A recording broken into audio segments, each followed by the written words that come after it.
Assalamualaikum warahmatullahi wabarakatuh. Yang terhormat Bapak Dr. Ibnu Dakikil Eskom MTI PhD selaku dosen mata kuliah Data Mining. Saya Nada Faza Suhaila dengan NIM 23031130007 akan menjelaskan tentang instalasi dan pengenalan Python.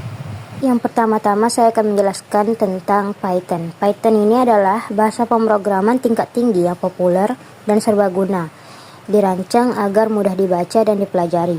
Jadi Python banyak digunakan dalam pengembangan aplikasi web, data science, machine learning, dan sebagainya.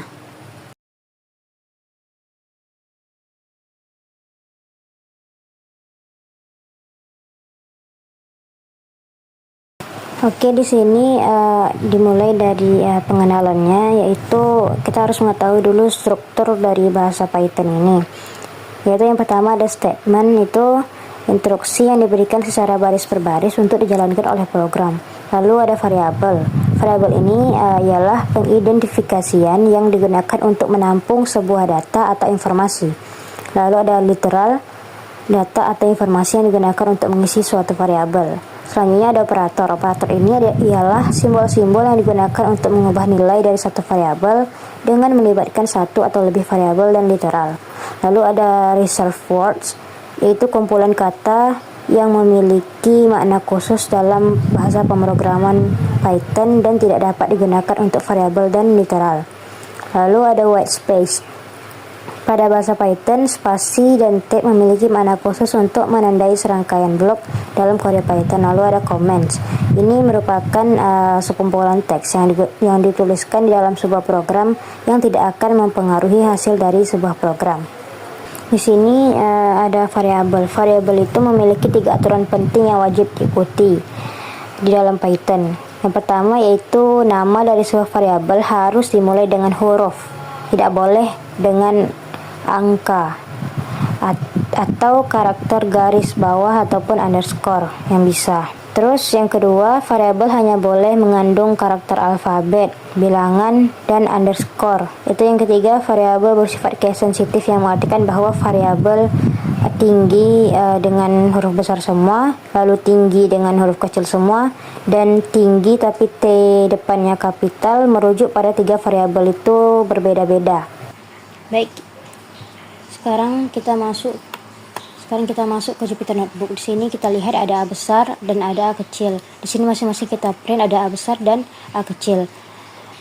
Untuk A besar itu 3, A kecil itu 2. Ini menegaskan bahwa huruf besar dan huruf kecil itu memiliki makna yang berbeda.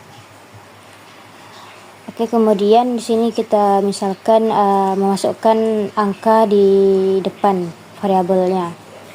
Maka ini akan terjadi error, invalid syntax, karena secara aturannya itu tidak bisa.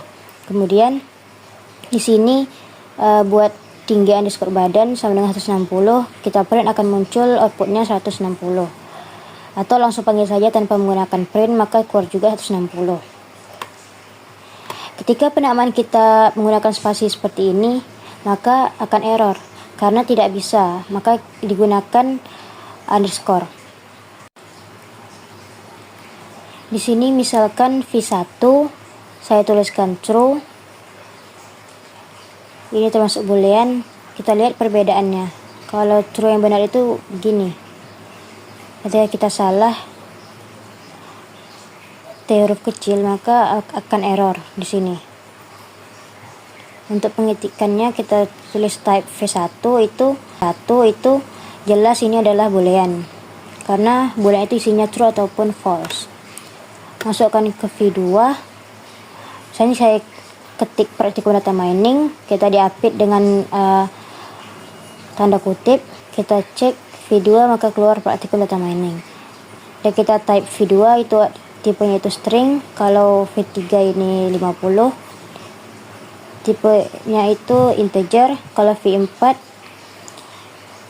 karena ini berkoma atau desimal, ini tipenya yaitu float.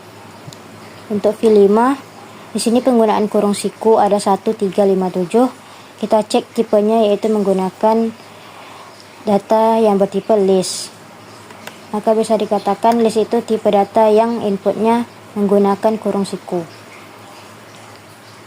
Berbeda dengan V6 ini menggunakan kurung kurawal.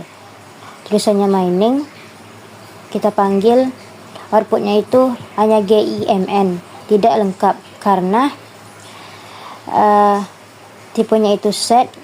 Misal jadi di sini isian yang elemennya bertipe unik dan tidak menghitung atau menampilkan data yang ada dua, seperti ada I ada dua, N nya juga ada dua, maka hanya menampilkan G, I, M, dan N. Kemudian ada V7, ini tipe datanya tuple. Lalu ini ada dictionary, di sini ada nama dan name, ini berfungsi sebagai kata kunci di sini atau nilai petunjuk, dan isiannya yaitu dipisah dengan simbol titik 2 di sini. Itu adalah dictionary. Kita lanjutkan. Di sini kita pakai V9. Misalkan saya ingin menggabungkan beberapa tipe data. Ada A, 10 dan 3,14. A ini string, 10 ini integer, dan 3,14 ini float. Dan ini ternyata bisa diinputkan secara bersamaan dalam satu list. Kemudian kita masuk ke list V5 ini yang sudah tadi kita inputkan atau gunakan. Misalkan isinya 1357. Untuk mengecek ukurannya ataupun banyaknya elemen, kita bisa menggunakan len, maka akan muncul 4 karena V5 itu elemennya itu ada 4. Kita lihat di sini untuk urutan pada Python itu diawali dengan angka 0. Ketika kita memanggil dari V5 ini kita tuliskan 0, maka akan muncul 1. Artinya 0 itu merepresentasikan atau mewakili elemen yang ke-1. Kemudian kita klik tuliskan 3, maka ini mewakili elemen yang ke-4.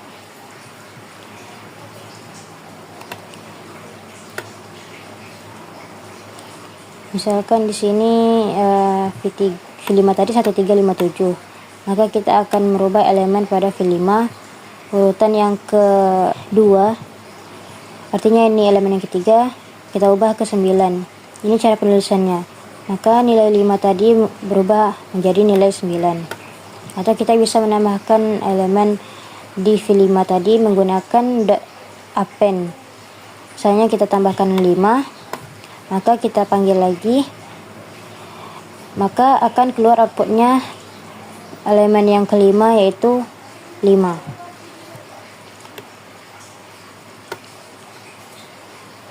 Kemudian untuk penambahan berdasarkan urutan, misalnya kita tambahkan di urutan pertama itu atau elemen pertama itu 2, maka saat kita panggil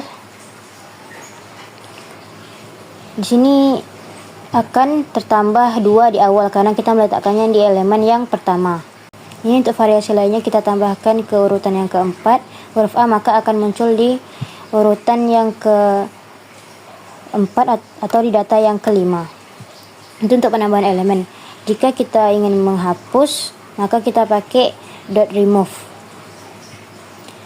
Kita akan menghapus yang A, maka kita panggil lagi V5, maka A tadi akan terhapus atau tidak ada lagi. Itu berdasarkan isiannya. Kalau misalnya kita ingin menghapus berdasarkan urutan, maka kita menggunakan .pop di sini. Misalnya tadi kita ingin ada angka 2 yang di awal urutan yang ke-0, isinya itu 2, maka di V5 tidak akan ada lagi urutan 0 tadi. Urutan 0 tadi akan bergeser, angka 2 tadi tidak ada. Jadi 1. Itu untuk list. Kemudian di sini ada penggabungan list, misalkan menambahkan V5 yang tadi dan V10. Cara menggabungkannya kita menggunakan operator plus di sini. Kita gabungkan, kita masukkan di variabel angka, maka saat kita input angka keluar output gabungan dari V5 dan V10. Kemudian ini kita masuk ke bagian tuple. Misal tadi kita menggunakan yang sebelumnya itu adalah V7. Ingat tuple itu berkaitan dengan kurung biasa. Cara kita mengecek banyaknya elemen menggunakan len. Untuk pemanggilan data juga menggunakan kurung siku. Di sini variasinya sama aja, bisa diterapkan di dalam seperti list. Di sini cara bacanya kita menggunakan titik 2 karena urutan 2 tadi ialah constant, maka terpanggil urutan yang kurang dari 2. Lalu kita masuk ke set. Misalnya kita panggil ukurannya masih sama menggunakan V6 atau V6. Di sini untuk penambahan elemen pada set kita bisa menggunakan .add di sini. Nah, di sini kita tuliskan apa yang ingin kita masukkan. Misalkan di sini saya ingin menuliskan O di sini, maka akan muncul di V6. Misalkan saya add n, padahal sudah ada nih n-nya, maka tidak akan berubah karena sifat dari set itu adalah nilai atau kumpulan data itu bertipe unik. Jadi tidak bisa ada 2 angka yang sama atau huruf yang sama, hanya dihitung sekali. Kemudian kita masuk ke data dictionary. Tadi kita sudah punya V8, itu ada nama dan name. Oke, kita lihat di sini. Misalkan saya ingin sebuah variabel biodata. V8 itu ada 1 elemennya. Kata kuncinya itu ada beberapa elemen. Misalnya kita inginkan. Di situ kita bisa tulis misalnya kuncinya nama titik 2 pakai kurung siku di sini. Isikan elemen-elemen yang kita inginkan. Misalkan nama saya kita pecahkan, misalnya ada nada, faza dan soila. Lalu ada nilainya. Sebagai contoh ada 90, 85 dan 95. Lalu kita panggil biodata. Ini saat kita panggil, kita bisa menggunakan kata kuncinya itu menggunakan kurung siku. Di sini contohnya yaitu adalah nama. Oke, coba nama, maka kepanggil nama yang tadi. Ini misalnya nilai juga akan kepanggil asal nilai. Misalnya kita panggil kata kunci ini case, maka akan keluar nama dan nilai. Kalau kita values itu adalah nilainya. Kalau kita nulis item, maka item dari biodata ini ada nama dan isiannya, nilai dan isiannya juga. Itu untuk dictionary. Kemudian di sini kita masuk ke operator. Kita masuk di sini, misalkan saya buat nilai A itu ialah 5, nilai B itu 3, selisihnya juga, jumlah, bagi dan juga kali. Ini kita panggil menggunakan print. Misalkan ada kalimatnya selisih antara A dan B adalah koma selisih. Pemisah koma ini adalah pemisah antara kalimat dengan output di sini. Jadi selisih di sini adalah pengurangan dari A dan kurang B adalah 2. 5 kurang 3 adalah 2. Sementara kalimatnya tetap selisih antara A dan B adalah. Kita coba yang lain. Ini adalah hasil penjumlahan, hasil pembagian, dan juga nih hasil kali. Dan ini juga ada modulus A persen B atau A modulus B.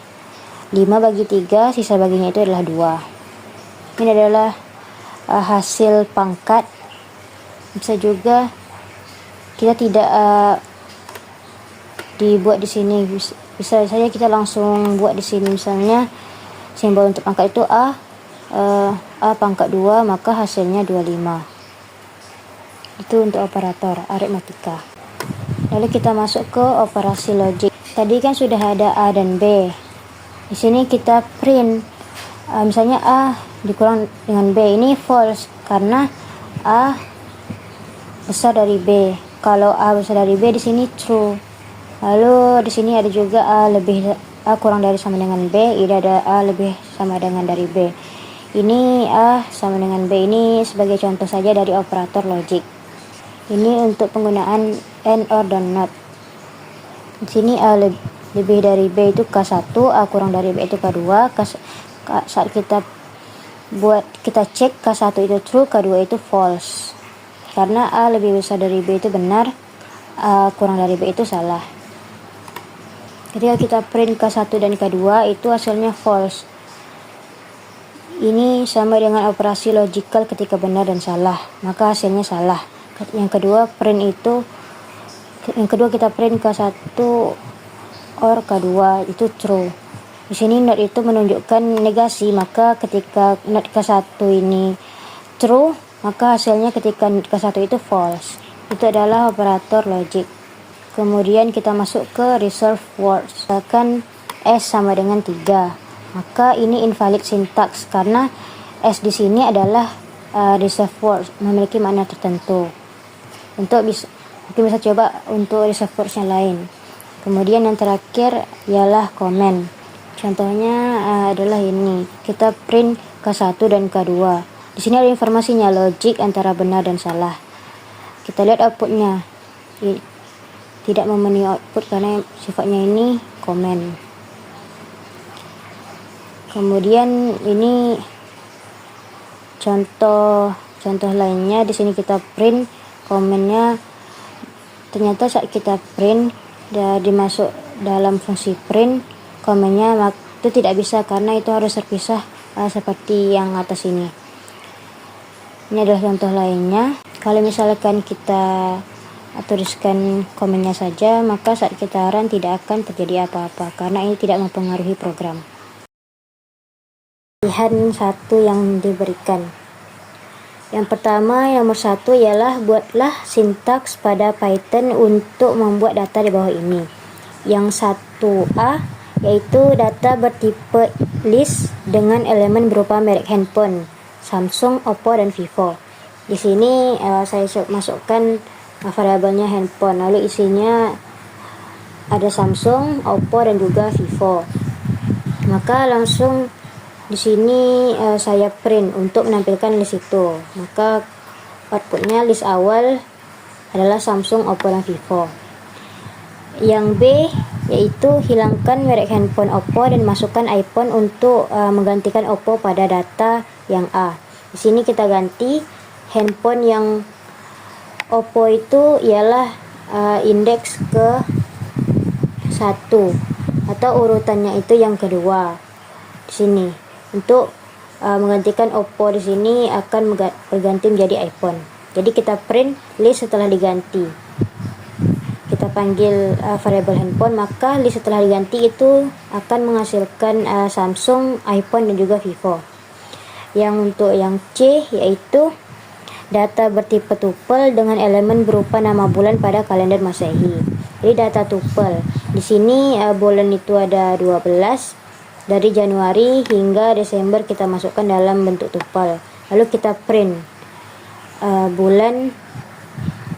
Untuk hasilnya atau outputnya akan keluar dari bulan Januari dan juga Desember. Untuk yang D yaitu tampilkan bulan keempat hingga ke-8 pada data C. Di sini bulan keempat hingga ke-8. Bulan keempat itu ialah April, berarti hingga ke Agustus. Tapi karena itu indeks yang ketiga, karena indeks itu dimulai dari 0 penghitungannya, maka bulan April itu masuk ke ketiga hingga ke Agustus. Jadi itu ke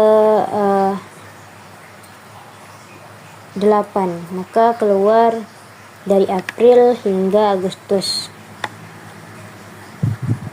Lalu selanjutnya yang E, data bertipe dictionary dengan elemen berupa nama mahasiswa, NIM, dan juga domisili. Di sini saya masukkan data saya, mahasiswa, data nama, data NIM, dan juga domisili. Lalu saya print data mahasiswanya, kita panggil variabel mahasiswa ini, maka akan keluar nama, NIM, dan juga domisili. Lalu untuk soal yang kedua, di sini seorang pelaku bisnis ingin mengetahui keuntungan yang didapatkan. Jadi kita tulis pertama modal. Modal di sini disebutkan yaitu 1 juta. Maka saya masukkan variabel modal dan isinya yaitu 1 juta. Kita print, maka keluar output modal sama dengan 1 juta. Sini kita lanjut ke yang ini, karena produk jualnya itu ada 50 produk, lalu adapun jumlah produk yang berhasil dijual yaitu 45, dan harga jualnya itu untuk satu produk yaitu 30.000. Jadi kita ingin mengetahui total penjualannya. Kita mengambil rumusnya itu dari produk terjual. Produk terjual itu ada 45 dikali dengan harga jual. Harga jualnya kita menggunakan 30.000 untuk satu produk. Maka 45 dikali dengan 30.000. Lalu sini kita coba print hasil total penjualan itu menghasilkan 1.350.000. Lalu kita lanjut untuk mencari keuntungannya. Keuntungan didapat dari total penjualan. Di sini total penjualannya dan total penjualan dikurang modalnya di sini kita menggunakan yaitu 1 juta. Jadi total penjualannya 1.350.000 dikurang dengan 1 juta menghasilkan 350.000. Jadi keuntungan yang didapatkan seorang pelaku bisnis ini yaitu 350.000.